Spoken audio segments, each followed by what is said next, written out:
Giving it away. I'm Sam, by the way. Yeah. Finding class was the answer.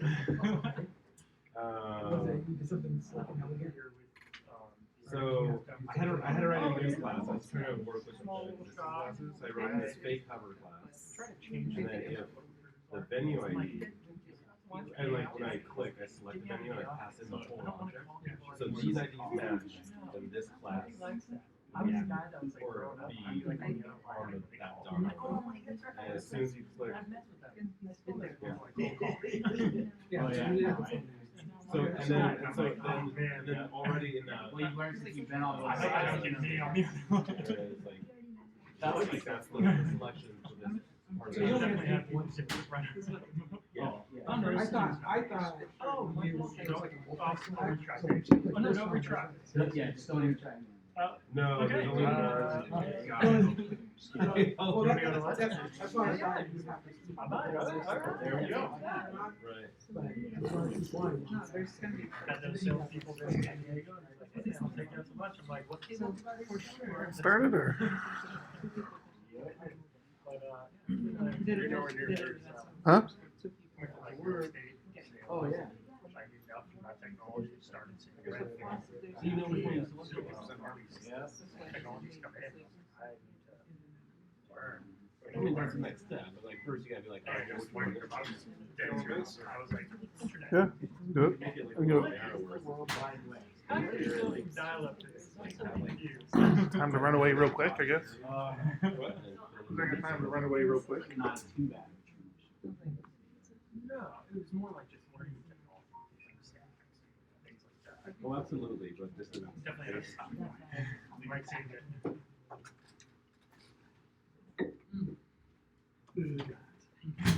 also it's alphabetized. Or not.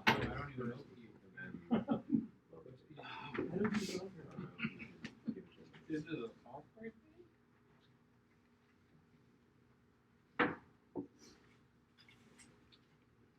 I mean, he's only just gonna say like this is terrible and then just tear it down and do it over.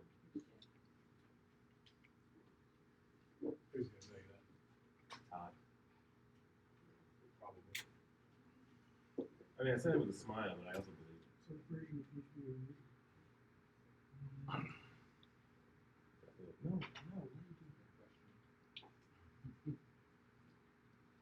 you doing that question?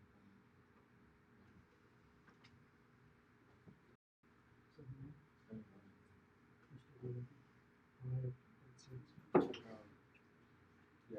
Really also. Right.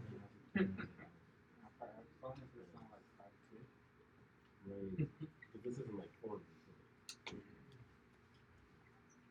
Not broken. So that's validating. Yeah. Um, I did the jump. Yeah. It's 7. Well, I mean, like I have a.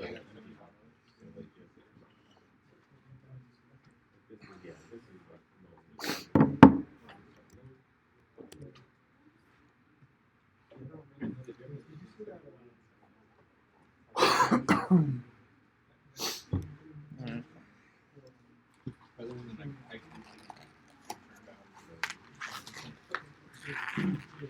Good.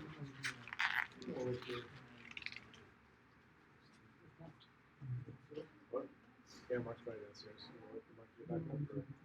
Yeah, he just wants to go to get someone.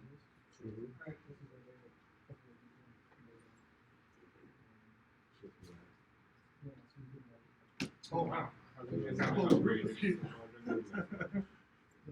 Huh? Make sure you sign in the bank. Say 7. Yeah, I just stayed the same place.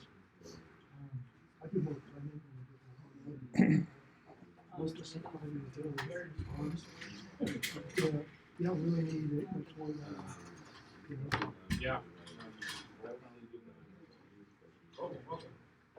Better be good, man. Man, lots of new faces. Like, who are these people? Well, Magento is, school here. What? With the school. I don't really use it that much. It's like a. Okay. Trust you is not really. I don't think the advantage is good. No fair. Running authenticated. Basically, like saying like. I mean, I understand about. There you go. You know, trying to. Yeah, I mean, I got my phone on, I'll run down. Yeah. You can essentially do that. And, Well, maybe let this group get started. No. They should have been here on time. Wrapping it up. I want to do that in Kevin. So, tarot. Whenever it's tarot stop and bring it out, Yeah, there's a lot of bad stuff that you don't really. Yeah.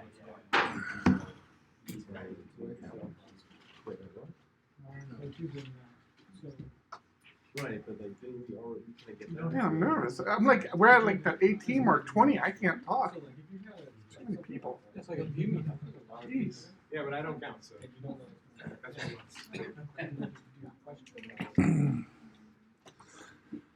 All right.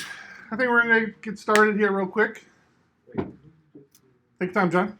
I will. I'm giving people time to No rush. No hurries. calm down. All right. Act like you're in a rush. Okay. Hope you guys realize where you're at. Welcome. Lots of new faces. I wasn't asking when I was letting people up. Follow me. You'll be safe, I promise. I feel like we skipped something. So I'm Eric Van Johnson, I'm John. I don't have and a last name. we're the organizers, two of the organizers for the group. You all know us from meetup.com. We do tweet occasionally. On our website, we have. Oh, we're not there yet. We don't do anything on Facebook anymore, do we? Not really. Yeah. Join us there. Push us to do something. That'd be nice. We do have a Slack group, and technically we still have an IRC channel. If you're old school and like to do IRC, Slack ties into IRC, but we are creating other Slack channels in the Slack group. I created a Wave PHP one today, so you're more than welcome to go there and sign up. A lot of us are in there all day long, and if you have a question or something, you're more than welcome to ask. We'll respond typically. Start at slack.sdphp.org. Put your email address in, you'll get an automatic invite to the Slack. Yeah. All right. Go for it. As John mentioned, we do have a website out there. We're looking at revamping the website a little bit, but the current iteration is still out there. A couple of good things on there. PHP resources, job listings. We do curate the job listings. We don't just put anybody out there typically. People will contribute to the user group, buy us pizzas or something for a job listing. So if something goes up there, we'll also usually send it out in the newsletter. There's a newsletter? That's what I've been told. It doesn't always go out, but it's there. I think it's great.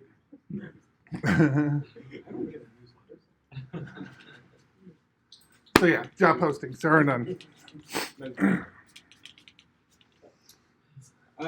Upcoming meetup, we're always looking for presenters. You do not have to be an expert in the topic. You just have to be passionate and want to share knowledge you have. I mean, we're crying out loud. Eric's. You will learn that today. This is a perfect example of that. I reached out to somebody about next month, but they may not come through. So, more people. No, let's see. Oh yeah. Hello, welcome. So if you do want to present, please just let us know. Also, the Vue.js meetup. You guys switch. Jason, you guys switch your day, or is that the right day? No, that's birthday. August 1st. We are going to be doing a workshop instead of like presentations. We're going to walk you through how to make a GitHub client using Vue. If you're interested. Every other one, we're going to do like short talks versus like a longer workshop. I need to take. August's workshop. It's getting out of control. Pretty sure this counts as community service. I'll have to ask my probation officer, but there's enough people here now. Take a picture of all that. Wow. Yeah, I noticed the tan line for the device. Yeah. If you do present, if you're brave enough to present for us, we will bribe you and give you a pint glass. It's a very cool one pint because I knew he was presenting today. Yes. I have one to show you. I have a complete set at home.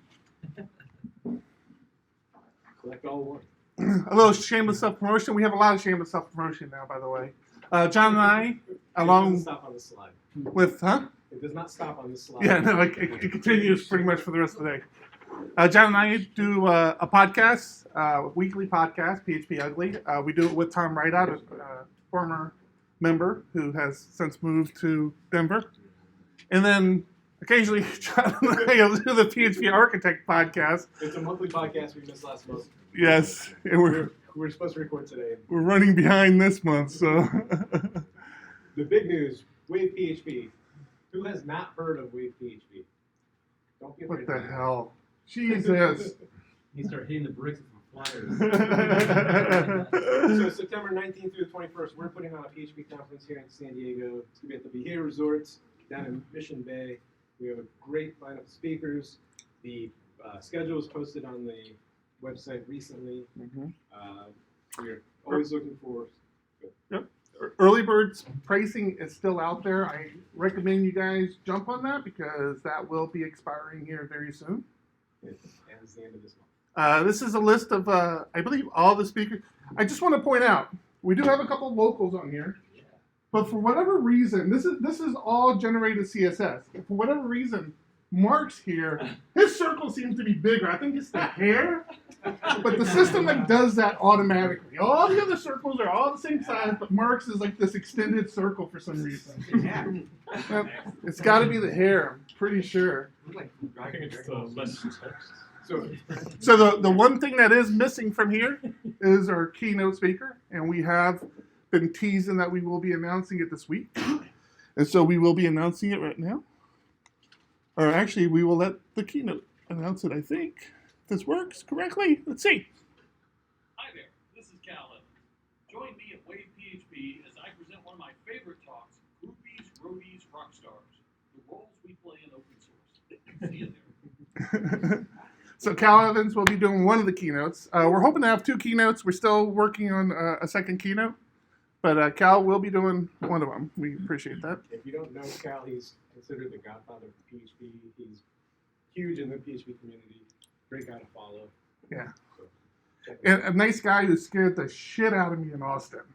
Because the first time I got to meet him in person, I'm like, hey, so happy to meet you. I'm looking forward to seeing you in San Diego. And he looks at me and goes, I don't think I'm making San Diego. I'm like, that's a huge problem. Because he had already committed to me that he was going to be the keynote. And finally, we'd like to thank our sponsors. Eric and I own Diego Dev Group. We have a bunch of Diego Dev Group developers here. Haley's, they give us the space, the food, the beer, so we'd like to give them a huge round of applause. Thank you for having us. And PHP Storm, they do provide us a license to give out, so at the end of the meetup, we will draw a name at random for a license. You had to have RSVP'd for the meetup. And if we forget to do it, somebody shout it out because we do have a tendency to wrap up pretty quickly sometimes. Please be aware that we are really appreciative of Paylease, so make sure you clean up after yourself. Don't leave a mess behind. We appreciate that. Restrooms down the hall. To the right. We'll take a minute while Eric sets up. If anyone wants to get some pizza, beer, water, coffee, go for it. So we're doing something a little different this time, just so everybody's aware. I'm trying to live stream this, so it's live streaming right now. It's live streaming on the PHP Ugly YouTube channel.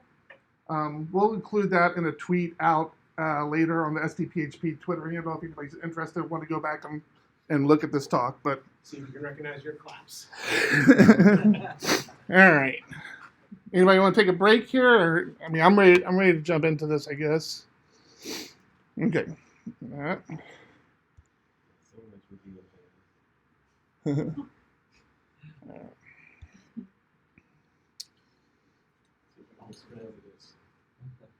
right.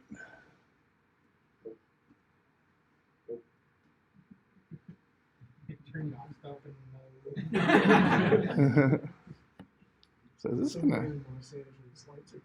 gonna work for us. Let's see if this works from here. Oh, there we go. Wow, you really just shut everything down there. Turned off the lights in the entire building. Mm-hmm. I'll let Mark figure this out. If I'm black, how about that? Okay. You want it on or off?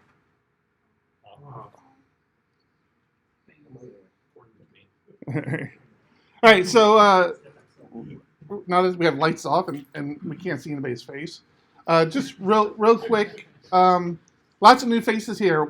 Who got brought out here by NoSQL specifically? Like saw the NoSQL talk and cool. You guys are regulars though. None of you count. All right.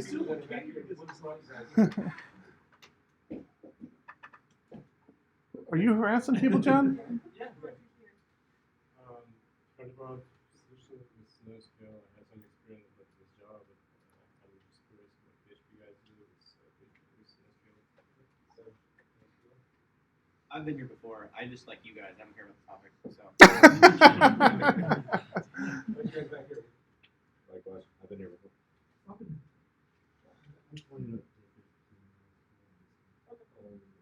I just came for the beer. You guys? I have some experience with NoSQL, but just interested in talk. Cool. All right. Yeah, no kidding. You guys may be very disappointed. Just let you know. All right, real quick. Again, I'm Eric Van Johnson. Work with Diego Dev Group. Like John and I said, we actually own a bunch of us here from Diego Dev. I'm Shokum on Twitter. That's my dog. This is Wave PHP logo, SDPHP, and all that. So we mentioned earlier that you don't have to be an expert. You don't have to be a subject matter expert. And this is a perfect example. I do have some experience with NoSQL, but I don't currently have any NoSQL in production. I don't work with it every day.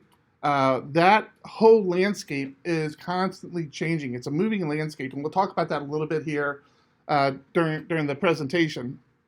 I typically do a lot of coding with my presentations, but there wasn't a lot of coding to do here, but we'll do a lot of kind of real-time interaction with NoSQL. Hopefully it goes okay, because I don't have a lot of slides, so I need some filler. But we do have some people here who are a little bit more knowledgeable with NoSQL. I brought my buddy David here, who David works with us over Diego Dev, and we constantly have a little back and forth. It's fun because David is full-fledged like NoSQL now, and where we have an argument internally of, okay, explain to me why this should be a NoSQL solution. Dave's viewpoint is just the opposite. Explain to me why it shouldn't be. So it's always a fun conversation to have. This is where owning the company really pays off because I just tell them. Okay, again, I have no idea what I'm doing. I'm not an expert at this. I've just done some research. I play with it from time to time.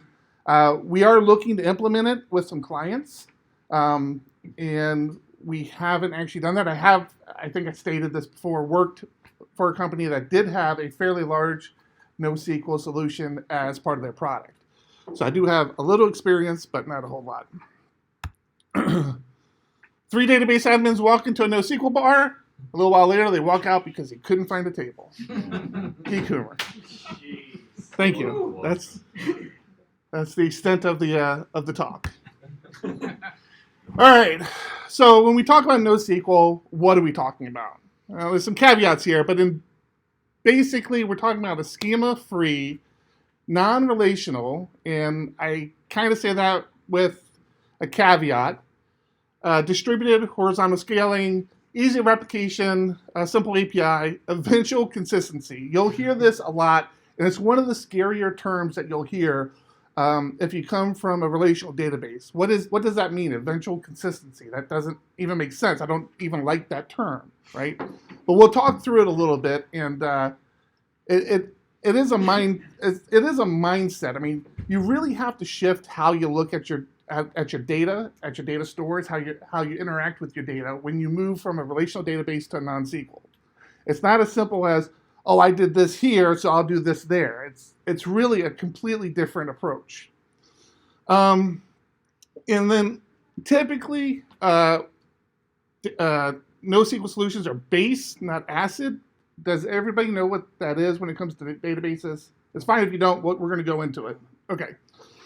And again, that is a caveat as well, because this whole landscape is changing a lot. And so some of these things don't hold true across the board anymore. And you'll find that to be true a lot with NoSQL. Like, there's not one statement that holds true across the board of NoSQL solutions. A lot, very different than kind of a relational database where you can kind of understand general principles behind it that will hold true across. So let's move through this a little bit more here. All right, ACID base. An ACID database. This is what your traditional relational databases are. It's atomic, consistent, isolated, durable. Properties mean that once a transaction is complete, the data is consistent. That seems like a no-brainer. And we talk about, on the previous slide, that eventually consistent statement. So this is what we think of when we think of databases. Why would this even come into question? And it does, because with a base database, or with base, it's a basic availability. Again, that seems like a red flag. What does that mean, basic availability? It's either available or it's not. Doesn't seem good. Soft state, there's that word again, eventual consistency. Base properties are much looser than ACID guarantees, but there isn't a direct one-for-one mapping between the two consistency models. So that's just an easy way of saying, listen, we're saying this is the model, but it doesn't exactly match up with the other model. It's just, these are just the models. Now, I say this landscape is changing. Some of the databases we'll talk about is, well, let's get into them. I'll try to remember to point them out when I get to them. So there's not just one type of MySQL. There's several non-SQL approaches. Oh, well, I got ahead of myself. The purpose of NoSQLs are typically built with a couple goals, flexible schemas, which again is weird. There's actually no schema. We'll talk about that a little bit. And scalability and replication. That is where this thing shines. Replication will blow your mind. The ease of replication. Hopefully we'll be able to get to do a little replication here. We'll see. All right. Some terminology. So again, not all this translate and not all this is consistent across the different NoSQL solutions. So in SQL, you might talk about a table. In MongoDB, that's known as collection. In DynamoDB, it's a table. CouchDB is a data bucket. Just all these terms are different kind of across the board. You just have to kind of learn them. It helps to identify what sort of NoSQL solution interests you and to kind of get an understanding around it, because unlike SQL, where if you understand SQL in, let's say, MySQL, and you have to go over to a Postgres database, you kind of have an understanding of how to interact with it. NoSQL solutions aren't like that. There's not a standard way of interacting with the data store. Most of them have their own little query languages. Some don't at all. The one that we're going to talk about a lot is CouchDB, which all of its interaction is done through HTTP. It does have a query language that you can run with it, but none of it is, to me, has seemed very consistent across the solutions. All right, so if you're used to a relational database, this seems familiar, right? You'll have multiple tables. Each table will relate to something. That something would have an ID, and that ID may have a relationship with another table. I mean, this is not unusual. This looks very simple. You have to throw all this out the window when we talk about NoSQL. Now, when we talk about relational databases, and we'll touch on some of the other NoSQL solutions, but when you're talking about relational databases here, you're really talking about document stores with NoSQL. And so what that might look like, and what this data set might look like in NoSQL, first thing, it can look like anything. I mean, these are two examples. The example to the left there is a single document that would have all that information that all those other relational tables had. So where all that information would have been spread out across multiple tables, you collect all that information and you put it in a single document. Something else that might happen, and again, there's no rules here. You can do this whatever makes sense to you. But something else that may happen is, despite the fact that it's a NoSQL solution, you can define a relationship. And you can say, oh yeah, hey, the teacher, well, that actually resolves to the teacher, a namespace for teacher / that teacher's UUID, so that you don't have to actually pull in the teacher's information into the document. But again, you don't need to. There's no schema. There's no rules that you have to adhere to. This could be good. If you're not skilled at what you're doing, I feel like it could be a problem. And we'll talk about it a little bit more. So the types of NoSQL. The first kind of type that you probably actually use, and you really don't even consider it a NoSQL solution, are key value stores. This is your Redis, Memcache, DynaDBs. These are very, very simple key values, and we'll go through some examples. This is used a lot for caching, a lot for job queuing, but it's a data store. You can actually use it for a lot of things. Super fast. Key value stores are really, really fast. And we'll talk about some use cases of where maybe they would shine for you. Graph databases. Now, this is different than Facebook's GraphQL. This is not that. This is Graph NoSQL Solutions. These I have the least amount of experience with. They're fun to play with. We'll play with them a little bit, show you how to play with them. They're exactly what they kind of say they are. This again, Neo4j. I haven't even heard of these other ones. Neo4j I played around with a little bit.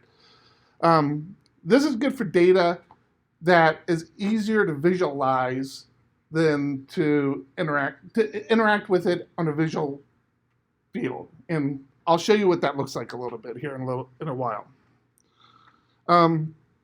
So we talked about acid and base earlier.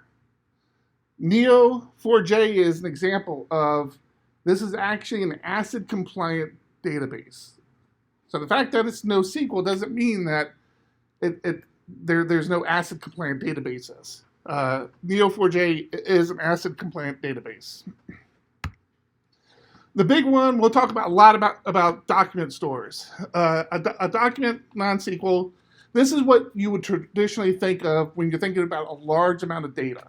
And it's kind of what it says it is. If you think about a filing cabinet and a bunch of documents in a filing cabinet, kind of what a document store, this document NoSQL is. You just define what's in those documents. You define how those documents relate to each other. You define how you're going to interact with them. The thing about NoSQL is that this is really designed for developers, whereas your relational databases, we as developers, we can manage relational databases. We do it all the time. We can interact with them. We do it all the time. But they get to a certain level, and you start to get specialists. You start to get DBAs. You start to get locked out of your database because there's a lot of complexity that goes in under the hood, triggers, and all sorts of things that they don't want your typical developer touching. NoSQL solutions are really designed to be interacted with through code. Some of them have interfaces, and we'll go through some of the interfaces that they have, but none of the interfaces are really, I don't know. I've never been really impressed with any of the interfaces. All the NoSQL solutions I've seen, their strengths are interacting with them through code. But we'll touch on some of that as well. Again, as of February 15th of this year, MongoDB 4.0 is fully ACID compliant. So this is a document database store that meets ACID compliance as far as data stores go. So this, once again, this whole landscape is constantly shifting, and these NoSQL solutions are getting up to speed and doing whatever they need to do to evolve and move forward. There's a ton of other NoSQL solutions out there. I actually have a little experience with, I think, the column-based InfluxDB. I think it's like a key value, but it's very dependent on timestamps. I think that's what a column-based database is. But there's a whole slew of different NoSQL solutions out there. We're not going to go through all those. All right, let's see how well this works out. So we're going to do a couple things here. Oh, actually forgot to do one very basic thing, which is we're going to fire up a. If you want to play with this, let me see. Do I still have? If you want to play with any of this and you don't want to install it on your local machine, we'll touch on that in a second. I don't have it up here. Laradox is a Docker implementation that came out of the Laravel community. Let me get the GitHub.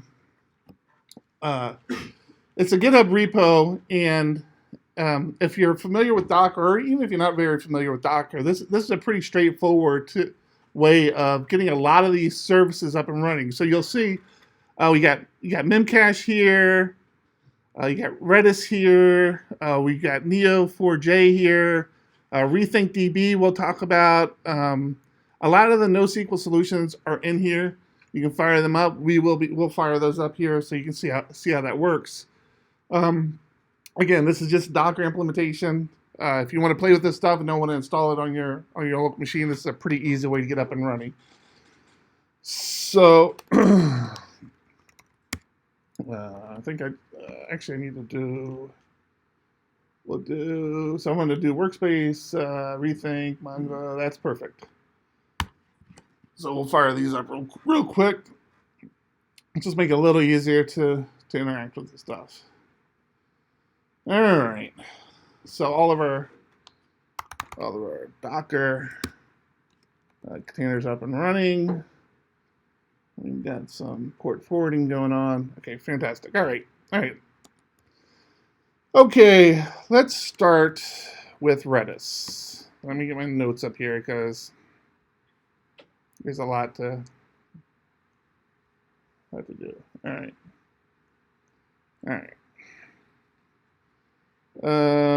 Boom. All right. Okay. You know what I'm going to do? I'm also going to do this. Make it a little easier to look at what we do. All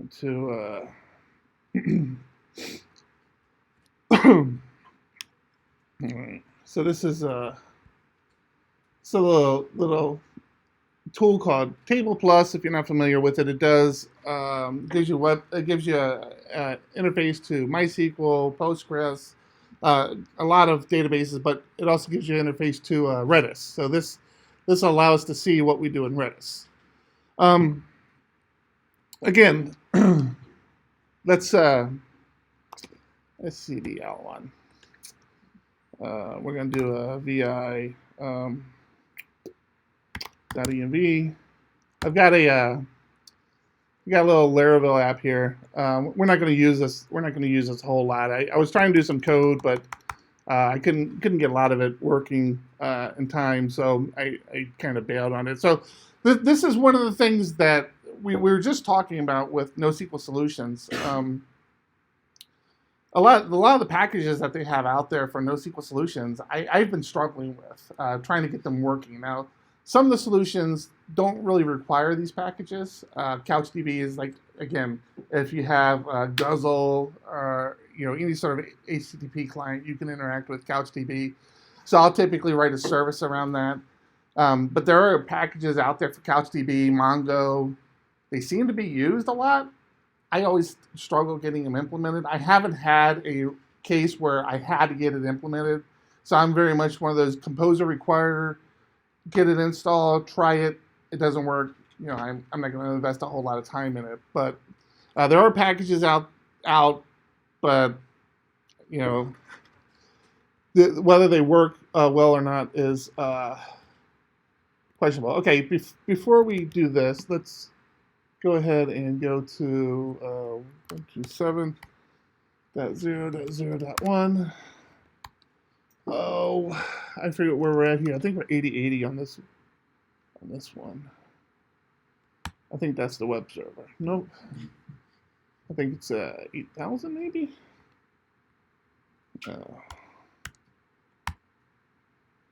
Yeah. Okay. So your basic Laravel landing page. Sessions are being written to or your cache is being written to files right now. So if we come back over here and do a refresh, nothing's changing here in the Redis database. One nice thing about Laravel is it makes this pretty easy to change. We can simply call this Redis and change this one to Redis. And that's kind of it. So if you look down here, all I have for my Redis setting, this would typically be an IP address because I'm using Docker. The way Docker works is you actually put the name of the container that it needs to talk to. So in this case, it's a Redis. It's all mapping in the network settings, but that would be maybe like typically an address. So again, in Laravel, I can use Redis for my job queues. I can use it for all sorts of things, but we're just going to use it for your basic caching here. So if I come over here, hit a refresh, you're not going to see a whole lot change there.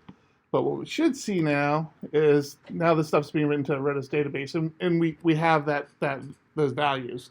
So if you had like a load balanced environment where you had multiple web servers, but you wanted a user's experience to be consistent, whether or not they're being bounced around from web servers, one solution you may do is have a Redis cache server somewhere that all the web servers are pointing to. So no matter where they're at, their session is following them around. So that's kind of your very basic use of your key value. But there are fun things you can do with this. Let's see how well this works out.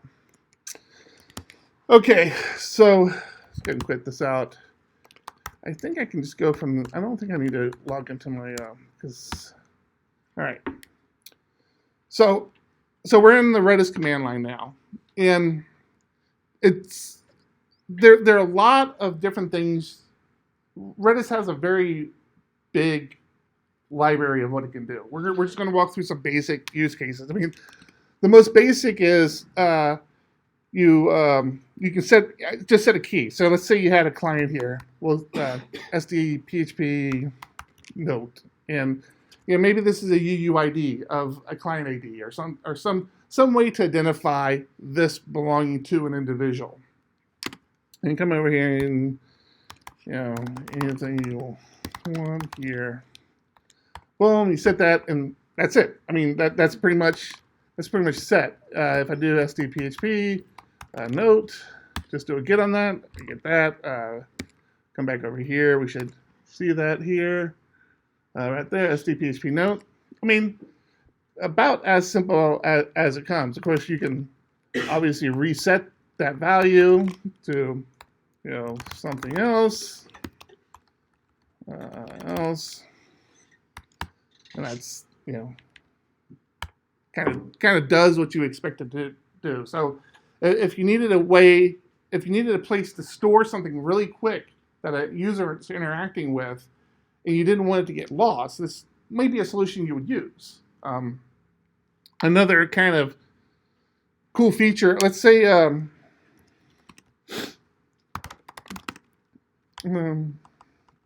let's say score.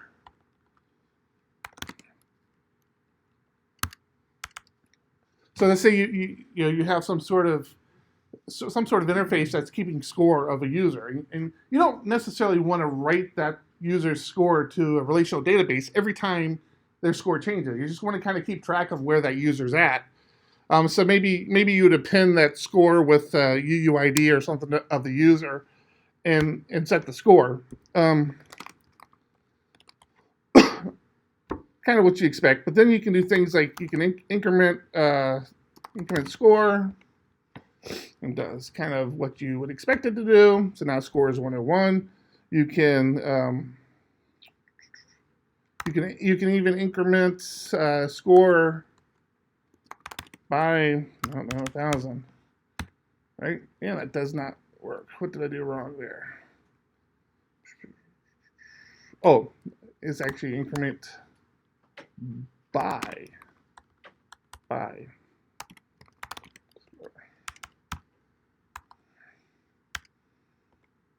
and it adds. So again, just a place. This is not meant to hold your whole data store. It's just really kind of a place to write a bunch of data really quick, retrieve that data really quick, and just have available to you without having to go to a big relational database or anything for any of this stuff. You can, I don't know, do we care about this? You can do things like mset. So this would allow you to client to the client 3C. This is something you can do to kind of set multiple things, and I did something wrong there. Client 3. Thank you very much. Yes, client 3. Like that, and then you can either get just one of these. Let's go ahead and get client 2.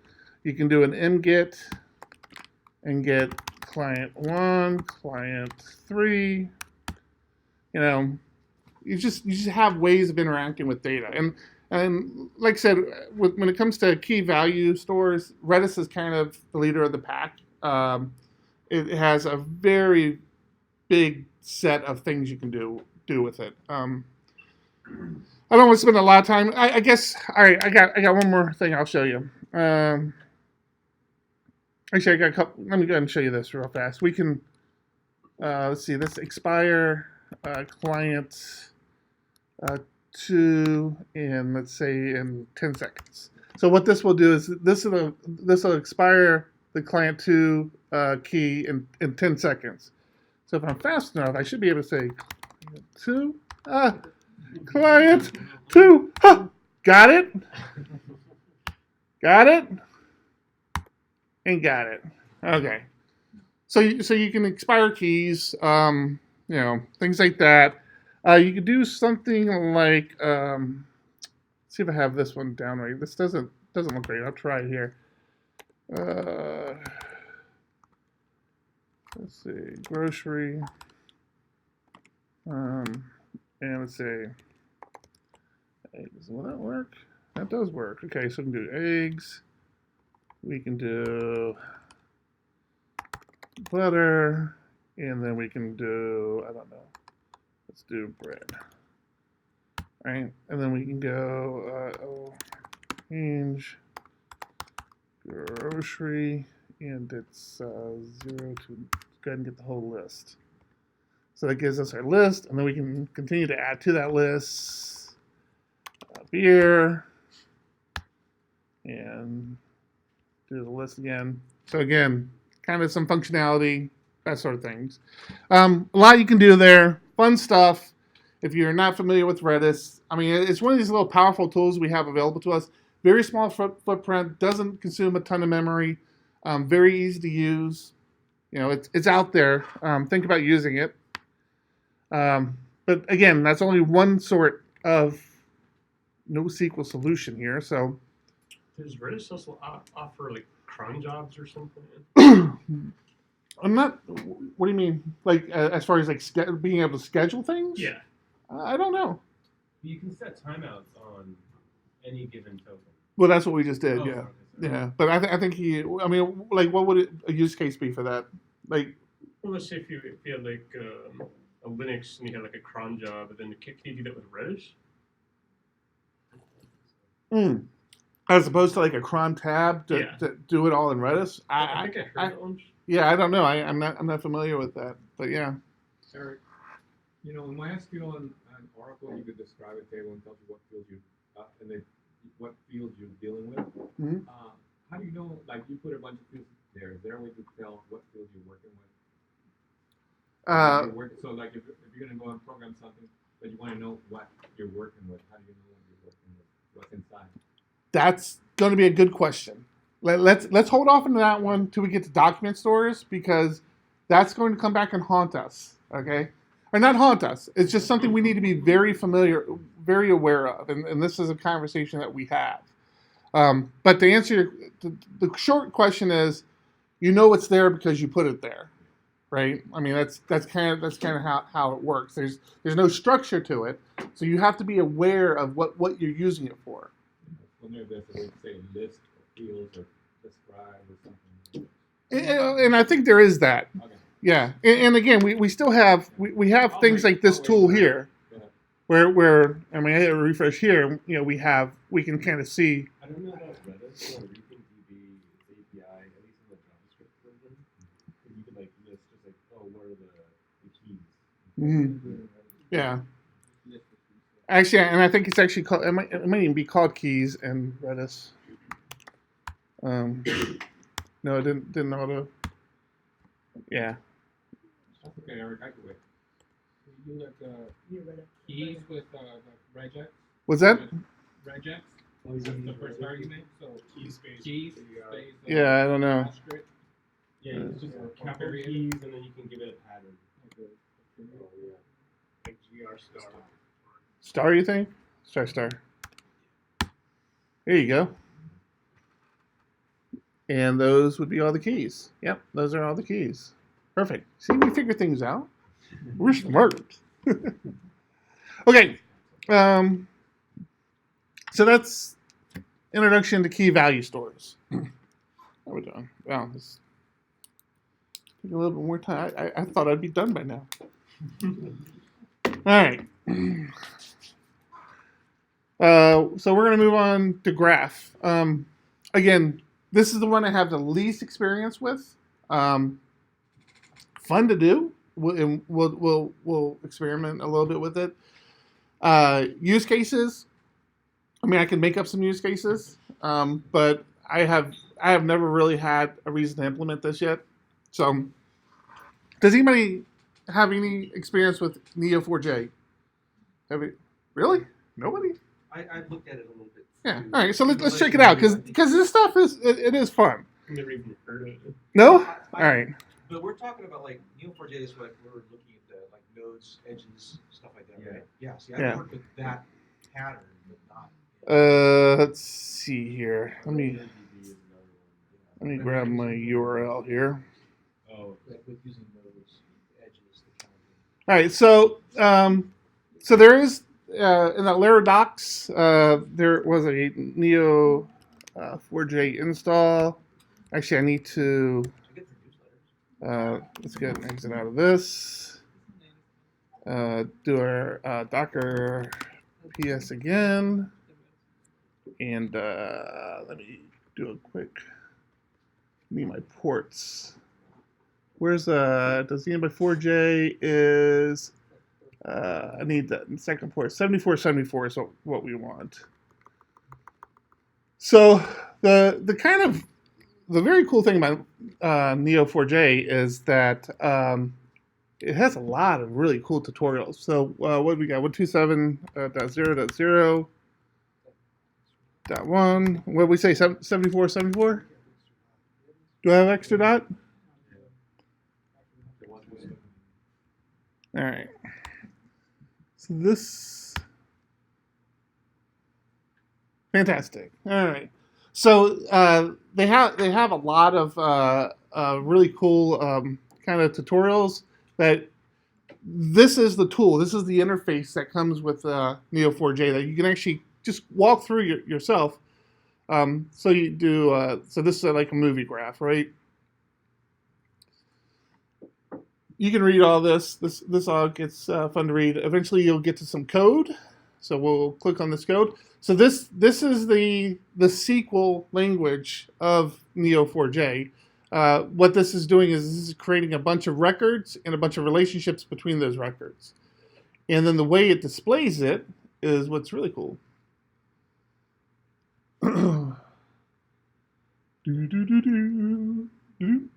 And this is it. This is like the interface. So you have a graphical representation of how your data is related. This is showing movies around Tom Hanks and other people who have starred in those movies, and this is a very limited data set, but you kind of see how you can play with this stuff, and all this can be interacted with through a query language that they have. You need to learn the query language, and And that's kind of what this this tutorial down here does, is it kind of walks you through it.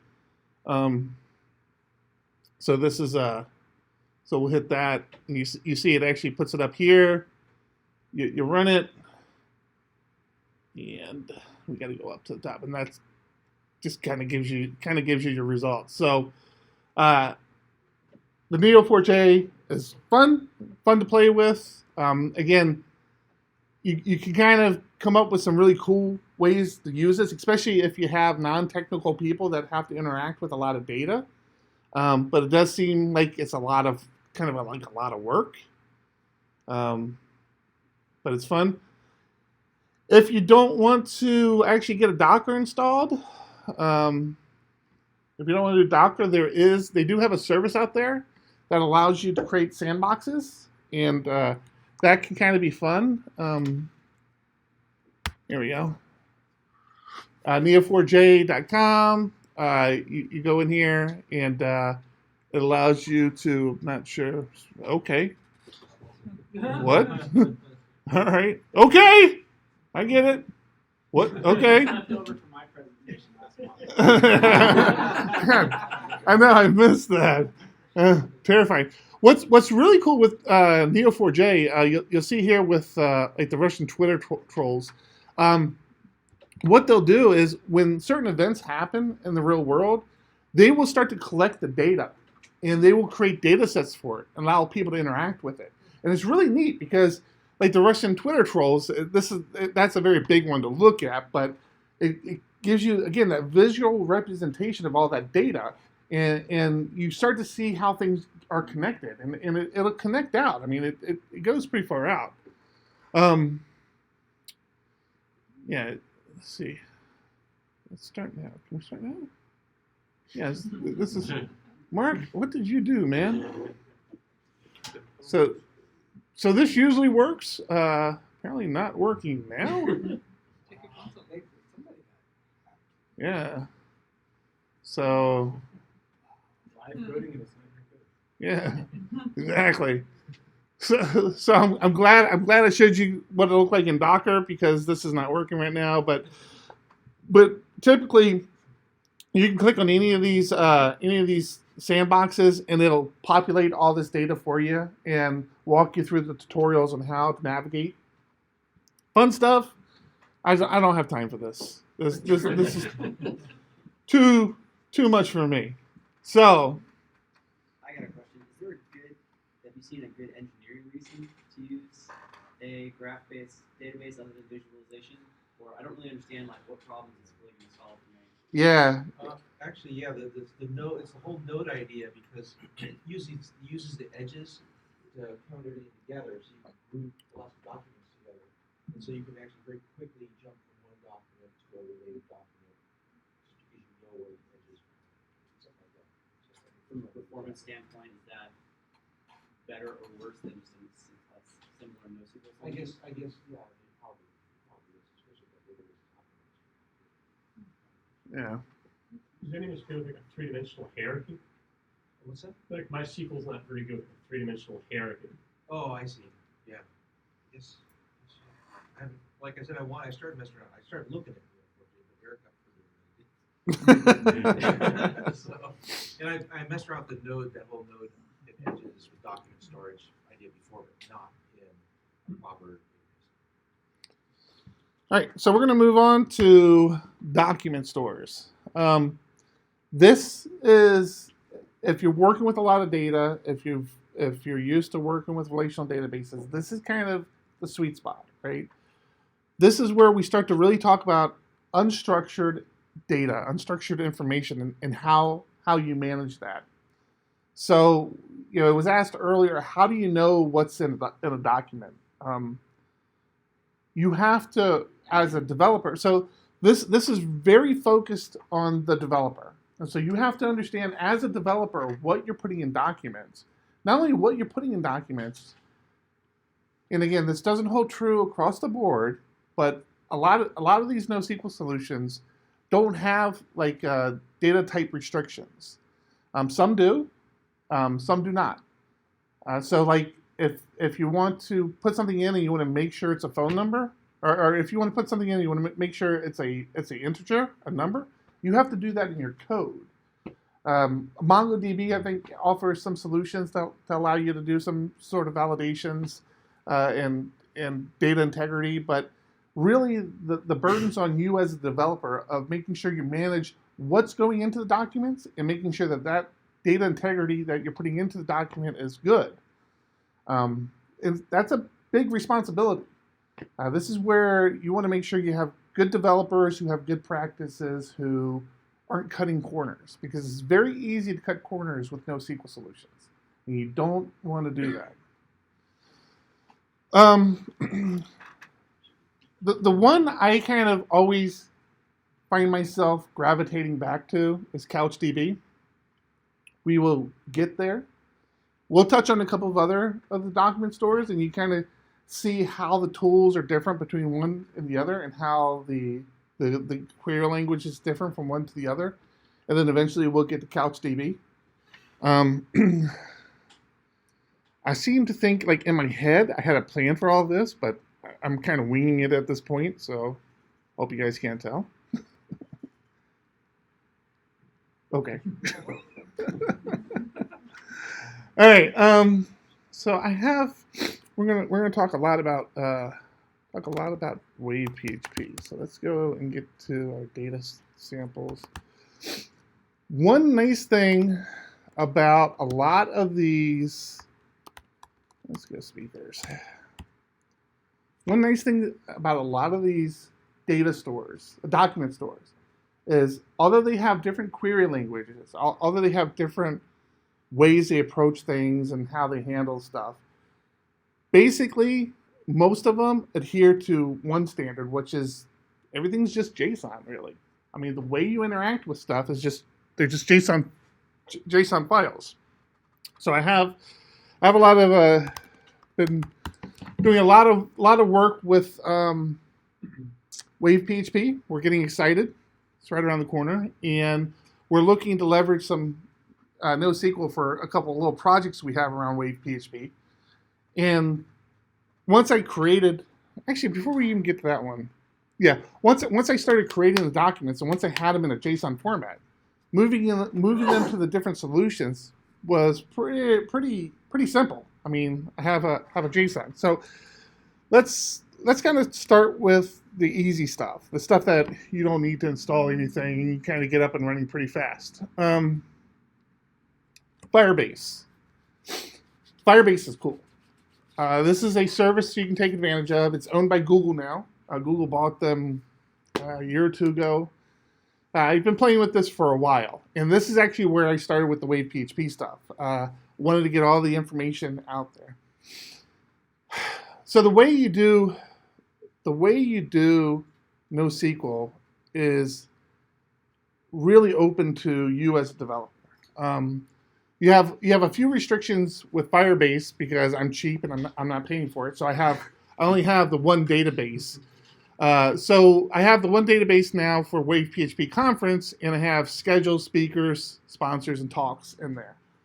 But typically with NoSQL Solutions, there's not a lot of cost to additional databases. So you would have, and we'll show this later on, but you would have a Wave PHP speaker database, a Wave PHP talks database, a Wave PHP schedules database. So they wouldn't all need to be in one database here. The good thing about Firebase is does a really good job at handling it. And you start drilling down, you kind of see the data structure. It's pretty simple. You can click on any of these. You can kind of dive in. You see the structure. Yeah, it allows me to edit right here. And I actually have a job so that every time I update my database, the Wave PHP database, it actually regenerates all of this for me. One of the really cool things with Firebase is these are your API endpoints. So let's go back. Actually, let's go back to schedule. Let's not go into an individual schedule. So this is the entire schedule for Wave PHP. These are my API endpoints. I can come up here. I can paste this. I can add a .json. That's my endpoints. I mean, you really start to get an appreciation, especially for you back-end developers. This just made your job a lot simpler. I mean, might have even have eliminated your job. Your front-end developers now don't need you to go through any back-ends to get access to API endpoints. Your data store is your API endpoint. In Firebase, I mean, this, we can go back down and drill in, copy, copy. And I mean, you get the idea. Any level, it works, right? And I believe I can even do, if I wanted to, I think I can do XML here too. Nope, I lied. This is why I say don't listen to what I have to say. Can you do a JSON P? JSON Q? JSON P? P? Let's see. No. So these are simple gets. I mean, this is fantastic stuff. Updating it is not that much more difficult, but yeah, you know what? I need to. Is it just like a RESTful API? Yep. I need to turn off some notifications here because people are bugging me. All right. So that's Firebase, a Google product. The Firebase suite is actually also pretty awesome. They do have a new solution. If I come over to databases, so this is called, what we were looking at was called Firebase Real-Time Database. They do have this Cloud Firestore now. I like how this looks. And this allows you to add collections and blah, blah, blah. It allows you to actually create links to other collections. And the problem I had with this interface is I couldn't automate it. And this is in beta, and there wasn't a lot of documentation around it. I imagine that's all going to get better over time. The querying of this one's supposed to be better too. Yeah. This looks really appealing to me. I'm looking forward to it maturing. Yeah, it's still in beta right now. So I didn't use it because, again, I just had my experience with the real-time database. So we talked about the structure of the database. Like I said, typically I would come over here and I would actually, yeah, there I was, create new database. I may create another database for the speakers, the sponsors, but I also don't want to pay for any of this stuff. And you see, it exports as JSON. I mean, all this is JSON stuff. So that's cool. So that's Firebase. Let's move on to, somebody mentioned Rethink earlier. Jason, I think that was you, right? So we have a Rethink out here. It was one of the things we had in Docker. Let me figure out what was the. Well, actually, you know what? I have a Docker one, but I also happen to know that I have Rethink DB installed here as well. Oh wait, but I have the Docker running. Let's go with Rethink DB here. Okay. 80. What's that say? 8080? Yeah. Administrative port. That's what we want. So let's go to 127.0.1.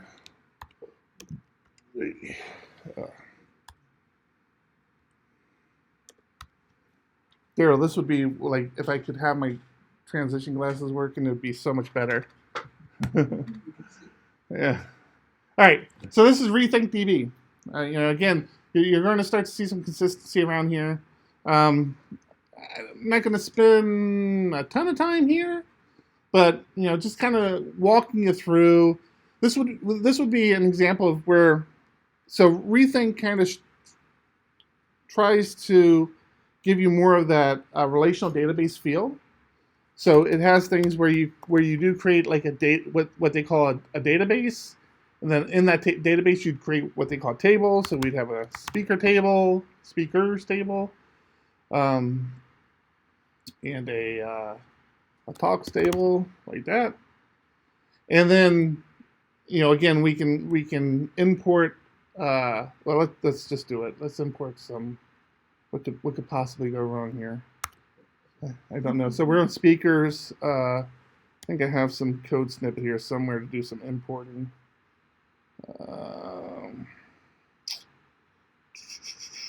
Yeah. Okay. All right. So let's rethink DB. And I just lost my place. Import F. Import that F, and then we're gonna let's just import a file. Import that file, and we're going to import it to. Let me open this up a little bigger for myself here. There we go. All right. Yeah. Somebody knows. Who's that? Table. And we actually have the table created, but if we didn't have the table created, this would create the table for us. So we have Wave PHP speakers. Helps if my fingers work. And I believe that's it. Table already exists. Oh, so the table exists, and now I got to do it. I don't know if I can append it to the end here. Let me see. Yeah. So force, there we go. Let's see. What's up? What happened? So let's do this one. Dash table again. Wait, PHP dash speakers. Then dash force one more time. All right. So we'll get two records in there. All right. So we can go back over to the interface now. So you'd think you'd be able to drill into this, and it doesn't do a very good job at it. What we do have is this is where you start to use their query language. We did speakers here. It does a lot of autocomplete speakers. You run it, and that'll give you the JSON documents. What gets kind of cool is we'll do it in. I'm going to do it in Python because I know that library works. Python 3. Actually, I should make sure I have my notes for that before I do that, huh? Because that would be horrible if we don't. We can do an import. We think db as r. We can do connect equals r connect, and then we'll just do r.db wave PHP, and then table. What do we do? Speakers? I think that's what we did, yeah. And then we'll run connect. That's it. I mean, that's how you interact with it. It's pretty stinking straightforward. There's not a whole lot to it. Let's see. Yeah, we can stick on this as long as you want, but that's kind of it. I mean, that's your documents end up in this document store. The way you interact with it, it has its own query language. So this is where having a package helps. A lot of times these packages will hide the query language, especially if you're using a framework. We're big Laravel people, so a lot of the frameworks that we use, or a lot of the packages we use for Laravel, will allow us to interact with the data, even in a NoSQL solution, using Eloquent, which is what you're very accustomed to writing Laravel code. So that's really nice to have when it works. You do have your data represented different ways. You have your kind of your JSON here. You can do what you would traditionally think of as a table view, which is what you would expect in a relational database. And of course, you have your raw stuff. That sort of thing you'll see consistently across solutions. Let's go and do another solution here real fast. Well, what was my second one? I had another one before I wanted to get to. Oh yeah, Mongo. Why did I think that was a good idea? Not exactly sure. Okay, let's see how Mongo works. So, full disclosure, MongoDB as a CTO, as somebody who has to assess solutions for clients in my business long term, Mongo makes a lot of sense. Mongo is in my opinion, leading the pack for this sort of solution. They have a lot of support. They seem to be one of those driving forces behind their implementation. I struggle working with it, and I feel bad about that because I really want to lean towards Mongo as a solution because they seem to be positioning themselves to be supported like enterprise, for companies and things like that. There's a lot happening around Mongo. There are some tools for Mongo. Let me see. I think one of them is called Compass, which pulled up over here.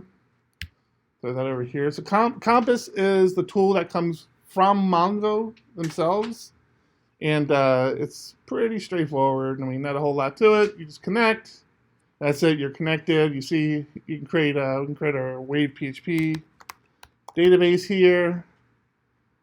No, Wave PHP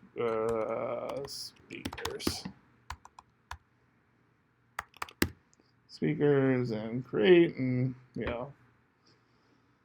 kind of the same. Let's get an imported document here. See if this works. We did okay with our last one. Let's see, we got Mongo, what is it called? Mongo import? Yes, it is. DB Wave PHP, collection, speakers, and then file, this guy right here. Now let's do somebody random, see if we can find Mark. All right, so there. Nice thing about the Mongo tool is I believe it does let you drill in. Let me see. Oh, that's a mistake. Don't do that, by the way. I do that every time. It's don't try refreshing it. It doesn't work. Yeah. Oh, I got that one too. You want to take a look at that here? So somebody just said Robo 3. Yeah. Fire that. I just why is everything opening on the screen? Okay. Connect. Pull that over here. So this is Robo 3. I think Robo 3 is a free open source interface. The MongoDB I believe might have a timeout on it. Are they strongly encourage you to actually buy it? So let's see. There you go. We have some things in here. So we imported one. And apparently we imported one twice. I'm not sure. I didn't realize I did that twice, but okay. So, yeah, same thing. I believe there's. Yeah.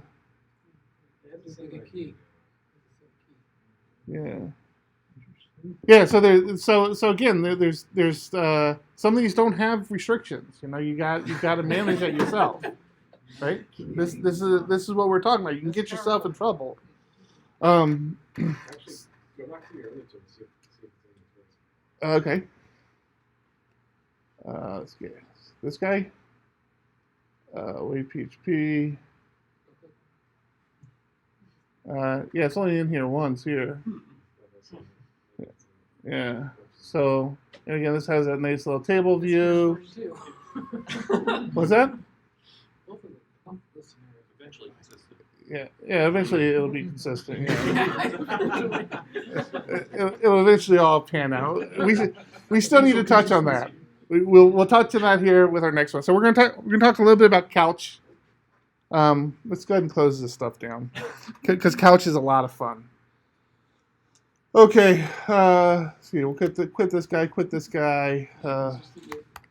Clear here. Okay.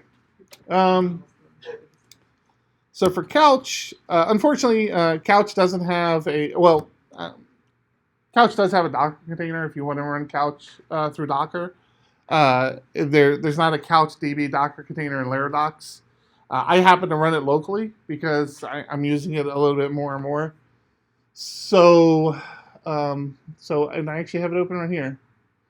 So this is Couch, right? So we're gonna take a little bit. We're gonna slow down here a little bit and kind of talk about some of the principles. You've got the general idea, right? I mean, we go into speakers, and you go into document, and you have a JSON document. Okay, this is simple, right? We've figured this out by now. The cool thing about Couch is everything's you interact with it through HTTP, and I'll show you some examples of it. But there are no drivers to it. There is a query language that you can query stuff with, and we have David was nice enough to write a few views for us that maybe we'll take a look at. But talk about a little bit around what you're getting yourself into and how you manage your data. So we saw an example where we only had one database and we're putting all our data into one database.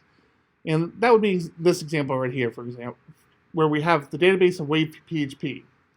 And it's easy to store everything into one database. One way you can do it here is through namespacing, where this I know is a talk, and this is the talk's UUID, and I can click in here and see what it is. This is pretty common.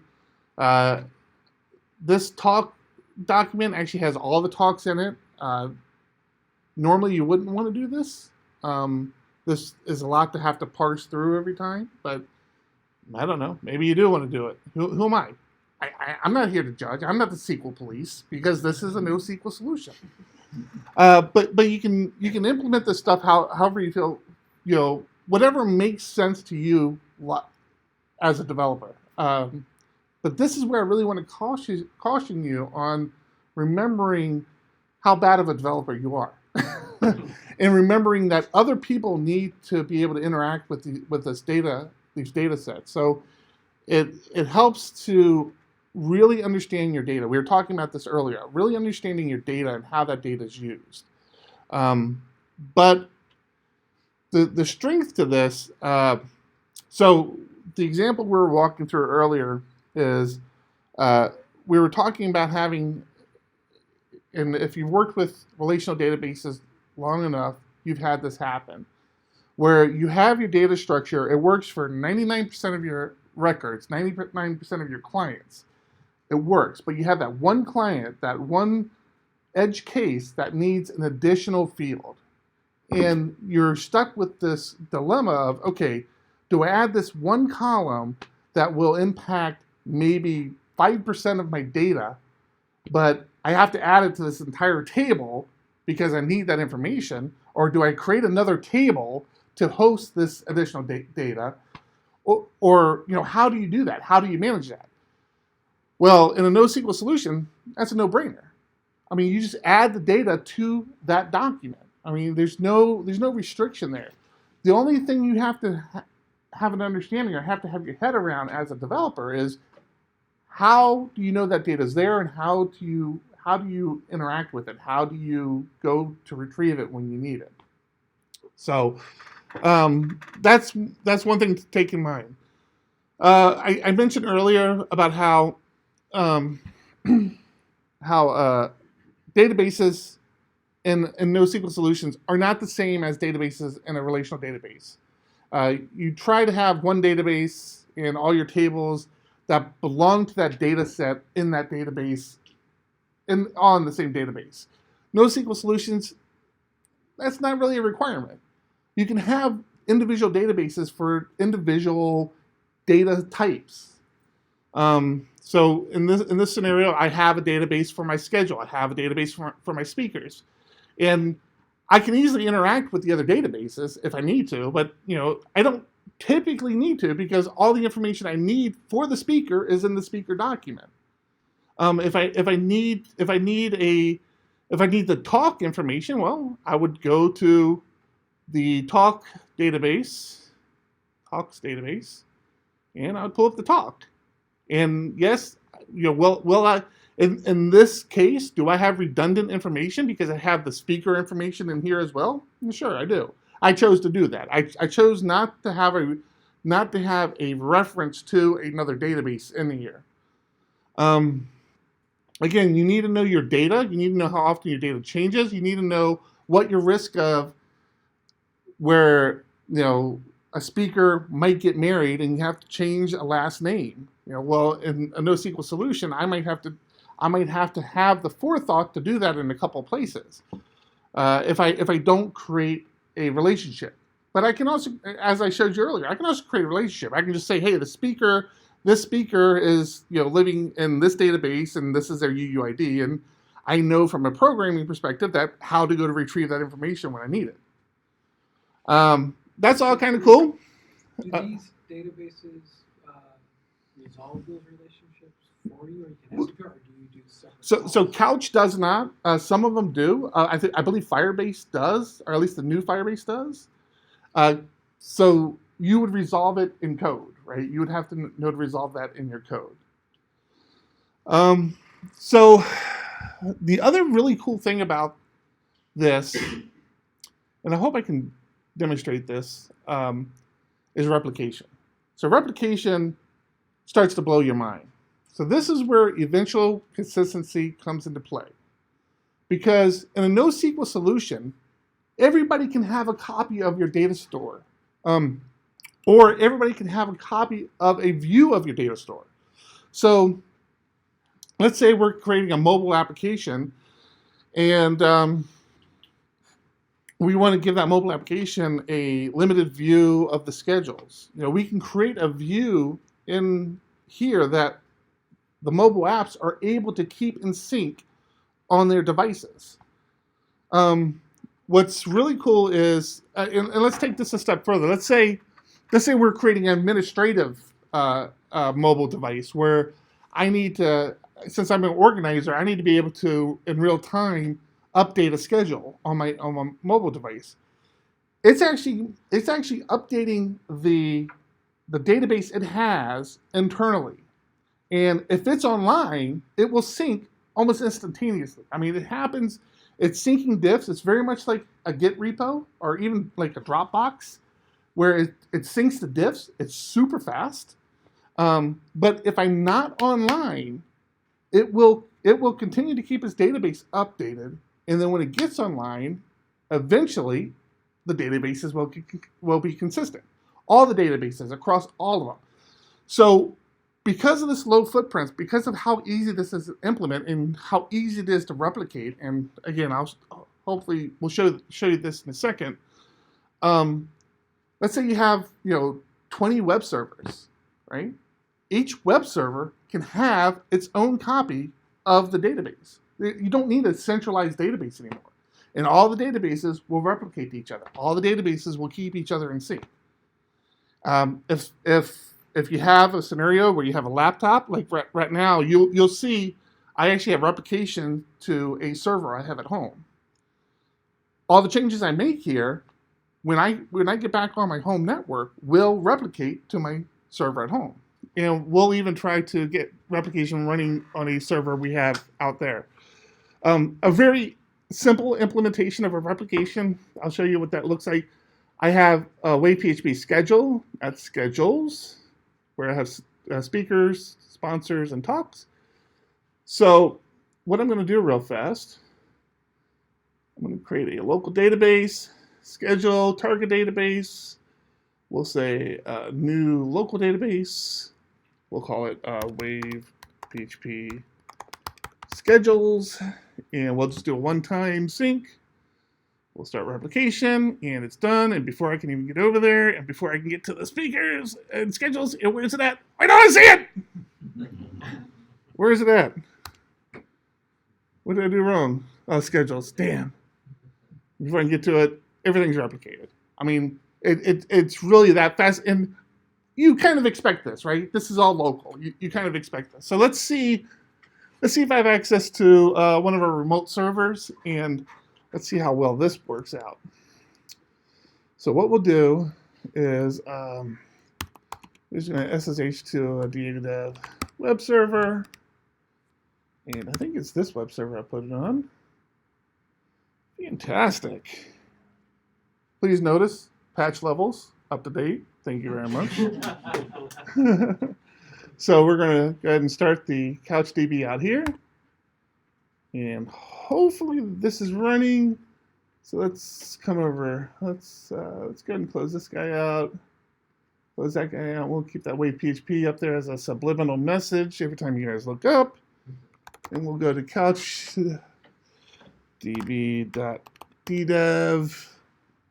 And yep, fantastic. All right. So that's the default landing page that lets you know it's up. And this is actually the admin interface. And my top secret login. And we have nothing here. Okay. So nothing here. All right. No databases. So let's start with that. That'll be fun. Let's start with that. Is your laptop charging there? Huh? Is your laptop charging? Yeah, it's 8%. Wow. Carolyn, you're right. These we invested in these little breakaway things and they are not working. So that was a waste of an investment. That's okay. I have a charger. Thank you for noticing that. Hurry, you're at 7%. It's like Still saving. how are we doing? Oh. All right.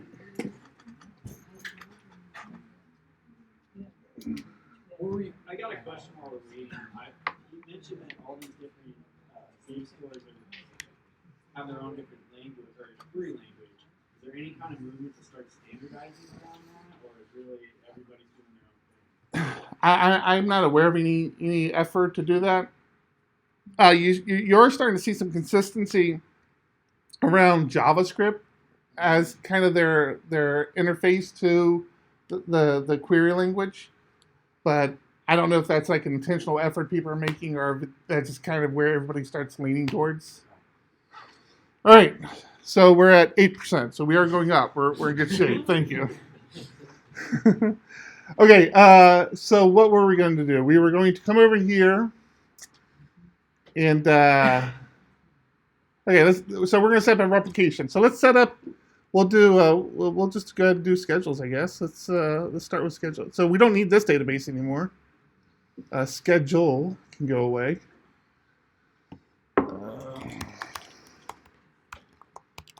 Schedule.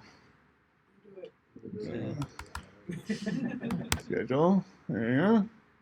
All right, that's good. Okay, so we're gonna set up some replication.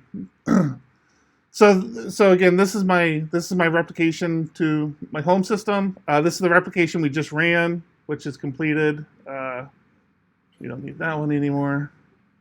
All right, so we're gonna set up a new replication. We'll replicate from local. We'll replicate. Let's do speakers this time. We're going to replicate to a new remote database. We're going to paste that and not that in. We're going to paste this in. And we're going to call it wave PHP speakers. We're going to let this be a continuous replication. And now, unfortunately, I must take this off screen because I need to put in some credentials that you guys are not allowed to see.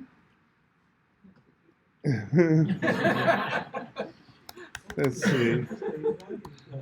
How do you spell password? Password. All right, so we'll set that start replication. All right, and kill that, and okay. And that doesn't show up, right? Nope, does not show up. Fantastic. Okay. So this is set up to potentially. So ideally, we should be able to come back over here. Actually, let's back over here for a second and do a refresh. Maybe we'll see it. There it is. Not only do we see it, but all the records have already been replicated. All right, so that's cool, right? So since we have that set up, what we're going to do now is we're going to replicate from the remote server. We'll say, hey, if any changes happen out here, bring them back down to my local server. So I want both ways replication. All right, so it's kind of the inverse of what we just did. We'll create a new replication. This one will be a remote. Will be that.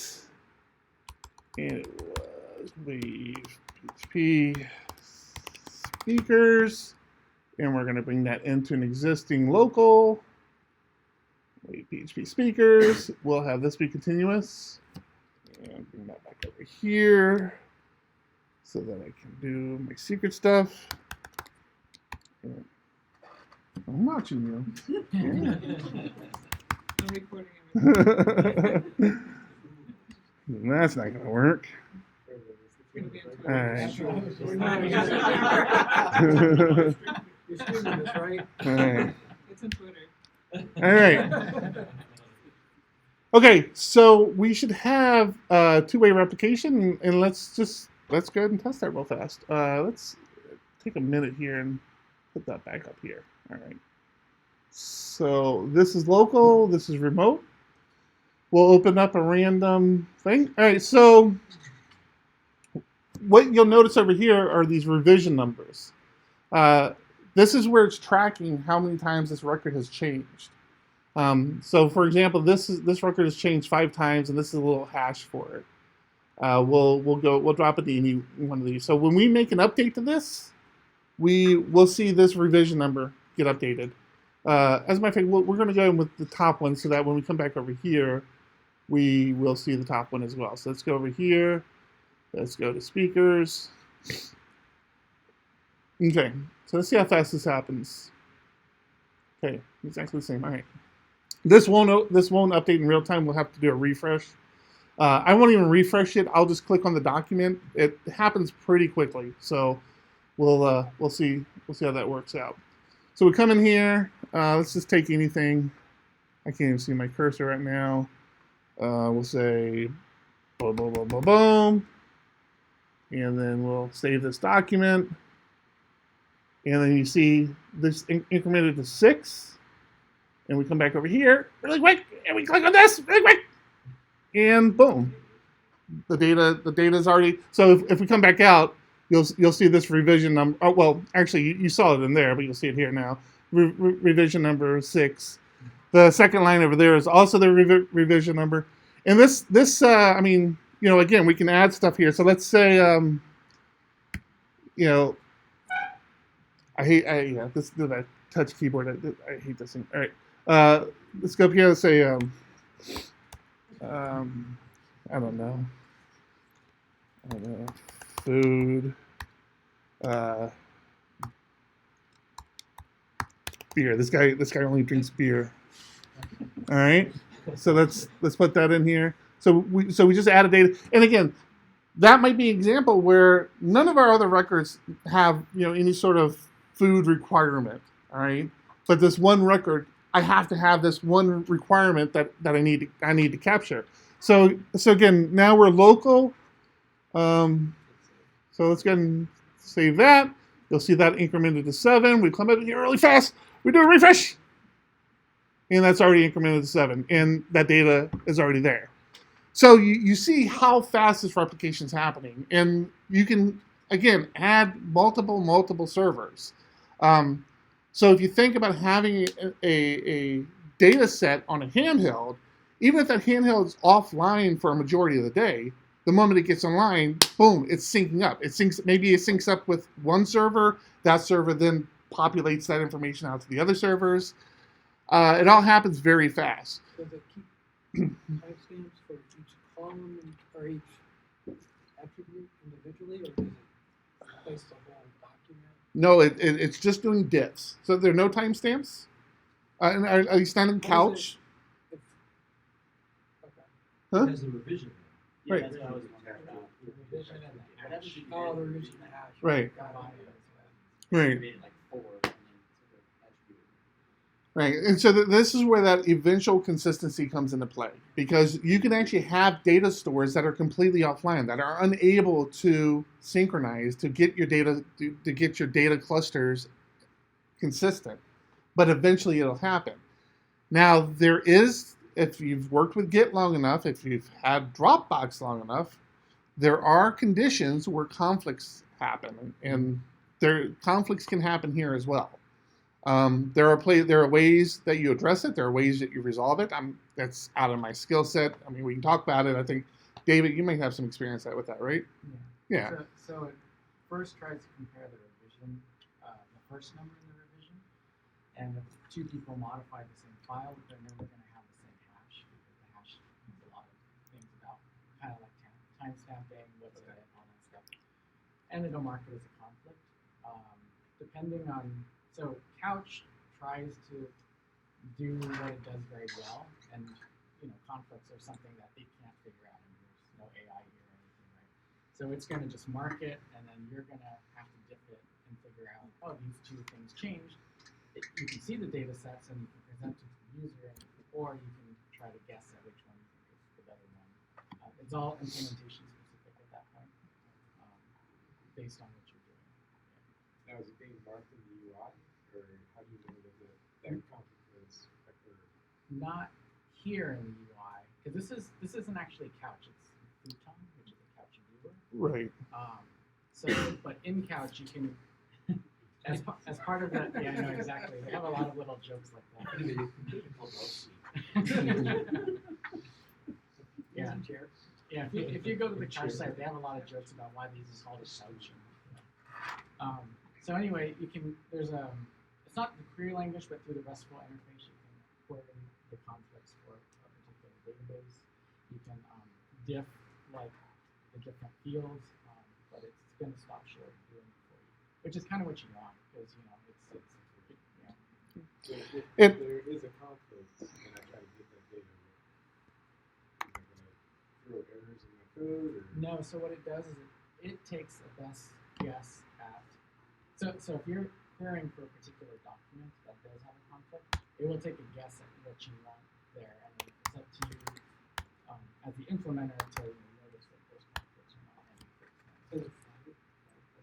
not. And again, that's consistent storyline here. Your responsibility is a lot more when you talk about NoSQL. I mean, you as a developer or whoever's maintaining the NoSQL solution, but ultimately the developers, there's a lot more that falls on your shoulders as far as managing it. And I mean, I don't say that in, oh, well, this is a lot harder to manage. It's just a lot of things that you might take for granted with a NoSQL solution, I mean, with a relational database, you can't take for granted with a NoSQL solution. Good? It's also a pro in the sense, well, if you talk to David, yeah, it's all good. Don't listen to this jerk. It's a pro in the sense that you get to use the tools and the languages that you want to come up with the data, fix the data, or whatever. But yeah, if you want to rely on the database to do the work for you, then obviously it does not. And then to answer your question, it marks it as a conflict, but it depends on how you're asking for the document. But it won't prohibit serving the document, and that's where that eventual consistency comes in. That it's still going to serve, if you're changing a web page or a comment on a public post or something, you're still going to serve it. But if you edited it and there's a conflict because it didn't sync up, then it's still going to show on the website. It's just going to show whatever revision it has. Yes. So somebody else could get somebody sort of from another server and have a local copy. So if there's 2 7s or there was an 8, for example, it'll serve 8. Yeah, it does it in a predictive manner. So it's going to So I wanted to get, to David's point, what you're seeing here is not CouchDB. This is Futon, and this is actually even new to the newer Couch. I think this came in Couch 2. It was around for Couch 1, but Couch 1 had a different interface to it. Futon is the new interface that they put on it, but this is not This is not CouchDB. And the way you interact with CouchDB, because it's all HTTP protocols. So I use, if you're familiar with HTTP Pi, I use that to do things from the command line. But we can create a database. So this is the names database. So if I come back over to here, I go back to our databases. And that is the remote one that I just shut down. Come back over here. Databases, we should have a names database now. And what I just did, so you believe me, there's no goofiness going on here. HTTP Pi, that command right there is basically just equivalent to a curl command, which is a curl-x. I think that has to be uppercase. Put, and then HTTP, boom, boom, 127. And this is why I use that package, because this is just easier. And we'll call this one SDPHP. Oh, I do need the port to go. 5984. Do I have a SDPHP one? No. Okay. And boom, come over here. Now we have an SDPHP, and again, everything you do can be done. I'm going to go back to my HTTP because it's easier. 5984, and we'll do let's do a put command. So we'll put a record into our names database. So it was names, and we'll put Eric in there. And we'll give that record name equals Eric. Just like that. So I come over here now. I think you guys kind of get the point. This record here now exists, and bada bing, bada boom, and that's how it works. And everything about the database can be done through HTTP protocols. So that's why I was saying if you're familiar with PHP, you can interact with this through Guzzle. If you're a Vue.js developer or a JavaScript developer, you have what's it called again, Jason? Axios. Very easy to interact with CouchDB. So that's almost the end. I got one more slide, I believe. What happened? You're right. This was a short presentation. So there are ways to marry. It's not an all or nothing. You don't have to have a complete NoSQL architecture and not have a relational database. There are ways to marry the two. First thing, if you use Postgres, if you use a newer MySQL, you'll know that there's now, Postgres has had it for a while. It's new to MySQL. There's a JSON data type now, where you can actually define a JSON data type and do a lot of these same sort of storing of JSON information in data rows. That's one solution.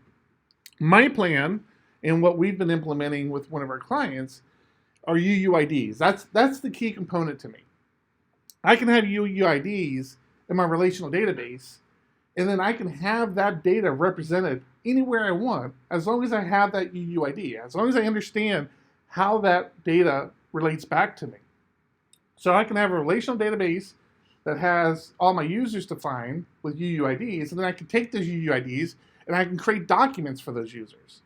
I don't have to have a user's, all the users' documents stored in the database, a relational database anymore. I can have their documents stored somewhere else, or I can flip it if I really wanted to. I can have my user's existence defined in a NoSQL solution where everything about that user is a document, and I take that UUID and maybe I need to associate it with something in a relational database.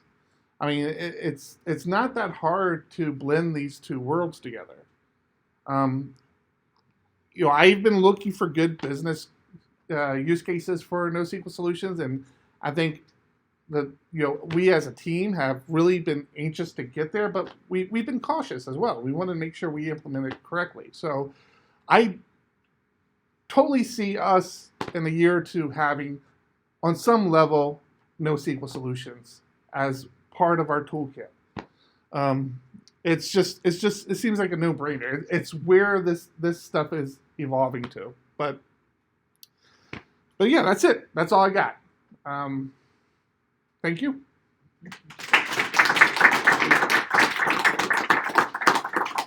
Any questions or anything? Anybody have any questions? I mean, I don't know if I can answer all of them, but go ahead, back there. For Couch, Rethink, and Firebase, do you know if there's any limit on the number of like sortable or searchable keys you can have in a given document store or table?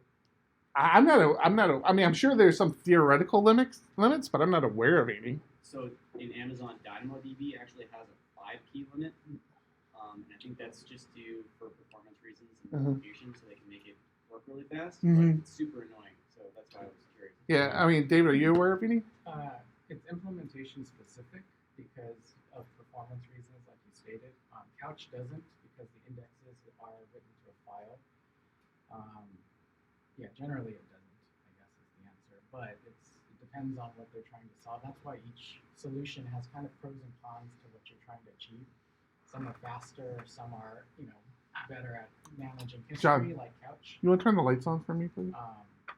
Because Couch, I mean, I stopped short of saying it's like a Bitcoin type history, but it has a ledger, like of everything that's happened and all the revision histories, depending on if you want to keep them. So they all have like strengths and weaknesses. And that question, I think, depends on which one you're using. Anything else? You said you had some NoSQL experience, right? Just a little bit, but I use Mongo. Mongo? Yeah. Okay. And you're using it for like data stores or? Just for like development. Yeah. Okay. Cool. How'd you settle on Mongo versus Couch versus something else? I haven't used any other. Yeah. That's what you use first. I use a little bit of Firebase though, but I like kind of like Mongo's got that really good street recognition. Yeah. Yeah, for sure. I use Firebase a lot. I like that. The first one. Yeah, it will cost you money. Yeah. Yeah, exactly.